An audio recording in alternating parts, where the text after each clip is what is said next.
Hello friends, good business ideas in Telugu YouTube ఛానల్కి స్వాగతం. Friends, మన ఛానల్ గురించి మీ అందరికీ తెలుసు. మన ఛానల్ పెట్టిన ఉద్దేశం కూడా మీకు తెలుసు. ప్రతి వ్యక్తి ఎదగాలి, ఏదో ఒక రంగంలో రాణించాలి అనే ఉద్దేశం మీదనే ఎన్నో వ్యాపారాలు తెలియజెప్తూ వస్తున్నాను. అలాగే ఇప్పుడు కూడా తెలియజెప్పే ప్రయత్నం చేస్తూ వస్తున్నాను. వీడియోలు అందరూ చూస్తున్నారు ఫ్రెండ్స్, లైక్ చేయడం మర్చిపోతున్నారు. వీడియో చూస్తున్న పాయింట్లో నేను చెప్తున్న విధానం మీకు నచ్చినా, ఈ సమాచారం ఎదుటి వ్యక్తికి ఉపయోగపడుతుంది అనిపించినా ఖచ్చితంగా వీడియోని లైక్ చేయండి, అలాగే షేర్ చేయండి. బెల్ ఐకాన్ ఒకసారి యాక్టివేషన్ చేసుకోండి. ఫ్రెండ్స్, ఒక వ్యక్తి ఆర్థికంగా బలంగా ఉన్నప్పుడే భయం లేకుండా జీవించగలడు. అలా కాకుండా ఉంటే ఆ వ్యక్తి జీవితాంతం భయపడుతూ బ్రతకాల్సి వస్తుంది. ఇది అందరం మనం అనుభవిస్తున్నాం. అది ప్రతి స్థాయిలో, ఏ స్థాయిలో ఉన్న వ్యక్తి అయినా కూడా అనుభవిస్తూ జీవిస్తున్నాం. అది అక్షర సత్యం. మీరు ఎవరు ఒప్పుకోకపోయినా నేను నా అనుభవాన్ని బేరీజు వేసుకుని తెలియజెప్తున్నాను. ఇక మరి ఈ సమస్య నుంచి బయటపడడానికి సరైన మార్గం ఏమన్నా ఉందా అంటే, సరైన మార్గం ఒకటి, మంచి వ్యాపారాన్ని సెలెక్ట్ చేసుకోవడం. ఈరోజు ఎక్కడ వర్క్ చేసినా సంతృప్తి లేదు, ఎక్కడ ఇంకేదన్నా మనం చేసినా కూడా సంతృప్తి లేదు. కానీ ఒక వ్యాపారంలో సంతృప్తి ఉంటుంది. కానీ కరెక్ట్ అయిన విధానాన్ని ఎంచుకోవాలి. అలాగే అది మనకు సూటబుల్ అవుతుందా కాదని తెలుసుకున్నప్పుడే మనము ఖచ్చితంగా ఆ వ్యాపారాన్ని ముందుకు తీసుకెళ్ళగలుగుతాము, దాంట్లో విజయం సాధించగలుగుతాం. ఈరోజు నేను చెప్పే వ్యాపారం తక్కువ ఇన్వెస్ట్మెంట్, అంటే ఒక 2 నుంచి 3 లక్షల రూపాయల లోపే ఇన్వెస్ట్మెంట్ ఉంటుంది. ఇది సర్వసాధారణంగా ఏ వ్యక్తి అయినా హోల్సేల్ వ్యాపారం చేయాలి అనుకున్నప్పుడు ఈ పెట్టుబడి పెట్టాలి. ఈ పెట్టుబడి పెట్టకుండా అయితే ఎట్టి పరిస్థితుల్లో హోల్సేల్ వ్యాపారం చేయలేం. కాబట్టి ఈరోజు నేను ఒక హోల్సేల్ వ్యాపారం గురించి చెప్తాను.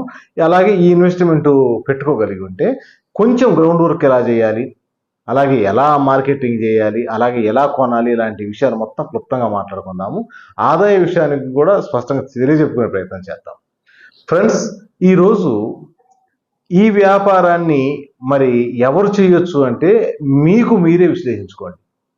ఈ వ్యాపారం నాకు సూటబుల్ అవుతుందా కాదా అనేది మీరు తప్పితే ఈ లోకంలో ఎవరు చెప్పలేరు. కాబట్టి మీరు విశ్లేషించుకున్న తర్వాతనే, పూర్తిగా స్టడీ చేసిన తర్వాతనే మీరు ముందుకెళ్ళే ప్రయత్నం చేయండి.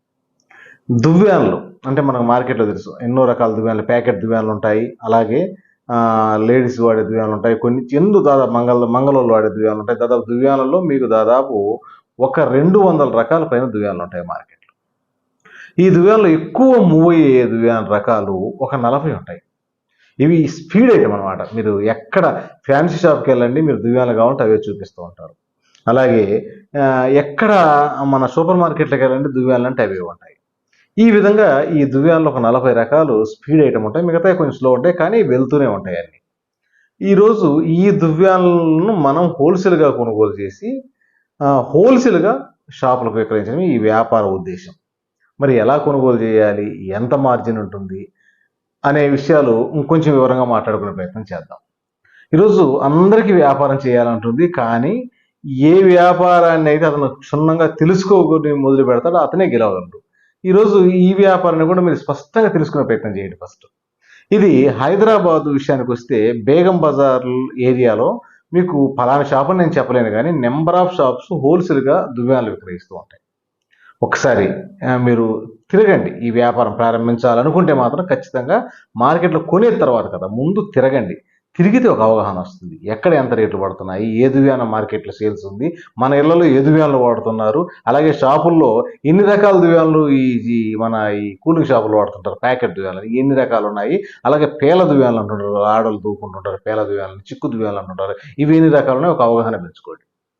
ఇక బెంగళూరు విషయానికి వస్తే బెంగళూరులో కూడా ఉన్నాయి, కాకపోతే కరెక్ట్ ఏరియా ఫలానా ఏరియా అని చెప్పలేం, కానీ ఎందుకంటే ఎన్నో ఏరియాలో ఉన్నాయి, మీరు గూగుల్లో చెక్ చేసుకోవాలి.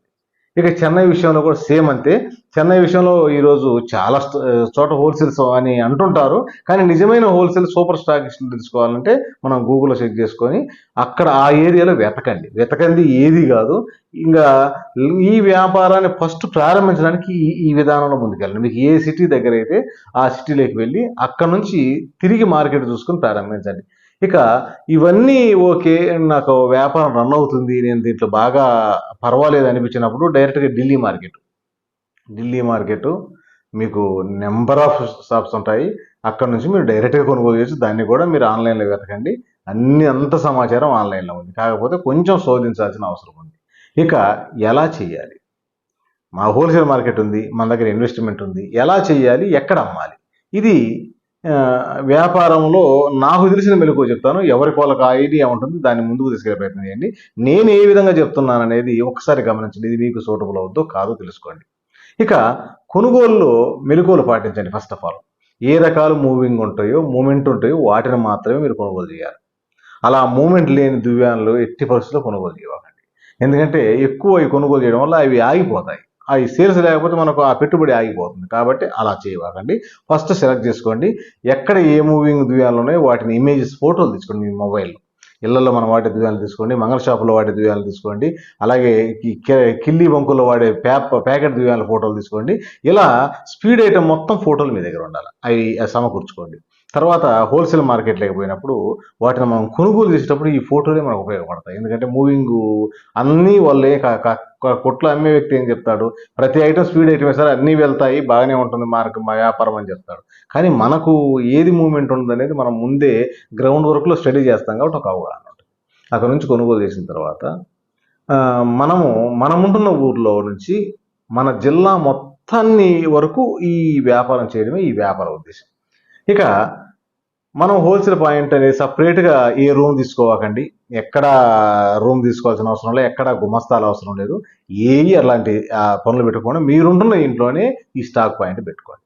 ఇక శాంపిల్గా ఈ ప్యాకెట్ దువ్యాన్లు అంటే బీడీ బంకులు అమ్మే దువ్యాన్లు అయితే ఒక 20 రకాలు మీ దగ్గర ఉంటే 20 రకాలు 20 షీట్లు కానీ 20 దువ్యాన్లు కానీ శాంపిల్స్ తీసుకోండి. ఒక బ్యాగ్లోనో దేంట్లో చదువుకోవచ్చు. అలాగే మిగతా మీ కాడ ఉన్న మొత్తం మోడల్స్ రకానికి ఒక బాక్స్, రకానికి ఒక దువ్యానో, ఇలా మొత్తం మీరు ఇమేజెస్ అంటే మీరు కావాలంటే ప్యాకెట్ తీసుకొని, లేకపోతే ఫోటోలు ఇక్కడ నీట్గా ఫోటోలు తీసుకొని మన ఫ్యాన్సీ ఇప్పుడు ప్రతి ఊర్లో ఫ్యాన్సీ షాపులు లేని ఊరే ఉండదు. మీకు చిన్న చిన్న మండల కేంద్రాల్లో కూడా ఫ్యాన్సీలు ఉంటాయి. ఈ ఫ్యాన్సీ షాపులో మొత్తానికి మీరు ఇవి చూసి ఆర్డర్ చూపించడము, అంటే ఈ మోడల్స్ ఉన్నాయని చెప్పడం, వాటి రేటు చెప్పడం, మనము వాళ్ళకి అమ్మడం. ఇది వ్యాపారం. ఇక వ్యాపారము మనం ఫస్ట్ పెట్టినప్పుడు కొంచెం స్లోగానే ఉంటుంది ఫ్రెండ్స్. ఎందుకు ఉంటుందంటే ఆల్రెడీ ఈ వ్యాపారం చేసే వ్యక్తులు మార్కెట్లో ఉంటారు. వాళ్ళు ఆల్రెడీ చేస్తూ ఉంటారు. మరి వాళ్ళను కాదని మనం వాళ్ళను నినిక్కినట్టు మనం ముందుకెళ్ళాలంటే ఒక్కరు ఆలస్యం అవుతుంది. అలాగే మనకాడ బెస్ట్ క్వాలిటీ దొరుకుతున్నాయని వాళ్ళ కస్టమర్కి అనిపించాలి. అలాగే రేటు కూడా అనుకూలంగా వస్తుందని అనిపించాలి. మరి రేటు కూడా వాళ్ళకి అనుకూలం అనిపించాలంటే మీరు కరెక్ట్ ప్రదేశాన్ని కొనాలి సార్. మనం ఉదాహరణకు మాట్లాడుకుంటే ఒక దువ్యాన ఒక డబ్బా వచ్చేసి 36 రూపాయలు పడ్డాయి. అంటే 12 దువ్యాలు ఉంటాయి. మనకు 3 రూపాయలు పడ్డది అనుకుందాం హోల్సేల్లో. మార్కెట్లో అవి మనకి ఇంటికి చేరా ఒక 2 రూపాయలు ఖర్చు అయింది అనుకున్నాం బాక్స్కి. అప్పుడు మనకు 2 రూపాయలు ఖర్చు పోగా మనము 48 రూపాయలు అంటే 4 రూపాయల కింద విక్రయిస్తే మనకు 10 రూపాయల ఆదాయం ఉంటుంది. ఇది ఈ 40 రూపాయల కింద బయట మీకు దువ్యాన్లు ఇచ్చే వ్యక్తులు ఇంత తక్కువగా ఇస్తారంటే ఎవరు? వాళ్ళు ఎలా చూస్తారంటే హోల్సేల్లో వాళ్ళకు 36 రూపాయలు పడితే దానికి ఒక 5 రూపాయల బాక్స్ ఖర్చులు వేసి 41 రూపాయలు, అక్కడ నుంచి ఒక 20% లేకపోతే ఒక 30% వేసుకొని మార్కెట్లో ఇస్తూ ఉంటారు. కానీ మీరు కొత్తగా వ్యాపారం చేస్తున్నారు, మీరు ఎదగాలి, నిలబడాలి అంటే రీజనబుల్గా ఇవ్వండి. క్యాష్ తీసుకొని కేవలము 5% మీరు చేసినా కూడా ఇబ్బంది ఏం లేదు. ఇప్పుడు జనరల్ క్రెడిట్ అడుగుతుంటారు ఫ్యాన్సీ వాళ్ళు. క్రెడిట్ అనేది అలవాటు చేసుకోకండి ఫ్రెండ్స్. ఎందుకు నేను చెప్తున్నానంటే ఈ క్రెడిట్ గురించి నేను ఎన్నో చూశాను కాబట్టి, గతంలో కూడా ఎన్నోసార్లు చెప్పున్నాను. కానీ మళ్ళా ఒకసారి చెప్తున్నాను, క్రెడిట్ అప్పు ఇవ్వడం అనేది పెట్టుకోవాలి. మీ దగ్గర ఉన్న శాంపిల్ చూపించడం, ఎంత తక్కువ వీలు పడితే అంత తక్కువ. ఇప్పుడు జనరల్గా వాళ్ళు 30% కూడా మార్కెట్లో వేసుకుంటుంటారు దువ్యాన్లు. అది ఏది ఆ షాపుకి పోతే కాదు, వాళ్ళు వచ్చే 30% అని చెప్తూ ఉంటారు.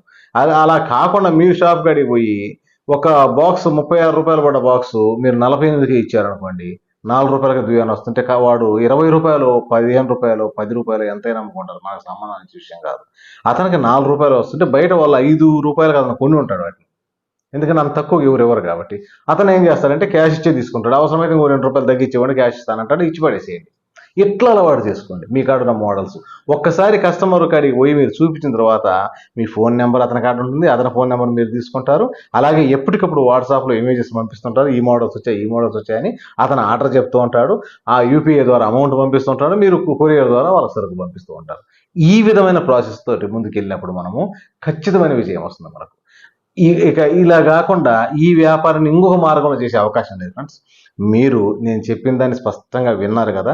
విన్న తర్వాత దీన్ని గ్రౌండ్ వర్క్ చేయండి. అవసరమైతే ఒక నెల రోజులు టైం తీసుకున్నా పర్వాలేదు, మొత్తం ఎన్ని ఫ్యాన్సీలు ఉన్నాయి జిల్లాలో, అలాగే ఈ దువ్యాన్లు అమ్మే వ్యక్తులు ఎంతమంది ఉన్నారు, అలాగే ఎన్ని బీడీ బంకులు ఉన్నాయి, ఈ దువ్యాన్లు ప్యాకెట్ దువ్యాన్లు సేకరించేవారు, ఇలా మొత్తం మీ దగ్గర సమాచారం సేకరించండి. ప్రతి ఊరు తిరిగి మొత్తం సేకరించిన తర్వాత మీరు ఏం చేయాలంటే అప్పుడు హోల్సేల్ మార్కెట్కి వెళ్ళండి. అక్కడ ఏం జరుగుతున్నాయి, ఇక్కడ ఏం జరుగుతున్నాయి మొత్తం ఒక బేరీజ్ చేసుకున్న తర్వాత ఈ వ్యాపారాన్ని ప్రారంభించడానికి నాకు ఖచ్చితమైన అర్హత ఉందని మీకు అనిపిస్తే మాత్రం ఖచ్చితంగా ప్రారంభించండి. ప్రతి వ్యక్తి గెలుస్తాడు, ఎందుకంటే తెలుసుకున్నప్పుడు. తెలుసుకోకుండా చేస్తే ఏ వ్యక్తి అయినా ఓడిపోతాడు. అది నేనైనా ఓడిపోతాను, మీరైనా ఓడిపోతారు, ఎవరైనా ఓడిపోతారు. స్పష్టంగా తెలుసుకునే ప్రయత్నం చేయండి, ఖచ్చితమైన విజయం మీకు సొంతం అవుతుంది. ఫ్రెండ్స్, వీడియో మొత్తం చూశారు, ఒక లైక్ చేయండి ఫ్రెండ్స్. ఎందుకంటే నేను మీ దగ్గర నుంచి అడిగేది ఒకటి, వీడియోని ఒక లైక్ చేయండి. అలాగే బెల్ ఐకాన్ ఖచ్చితంగా యాక్టివేషన్ చేసుకుని, చూస్తున్న ప్రతి వ్యక్తి బెల్ ఐకాన్ యాక్టివేషన్ చేసుకొని ఈ వీడియోని లైక్ చేసి మీ సర్కిల్లో ఒక్క వ్యక్తికైనా ఈ వీడియోని షేర్ చేయండి. Thank you friends.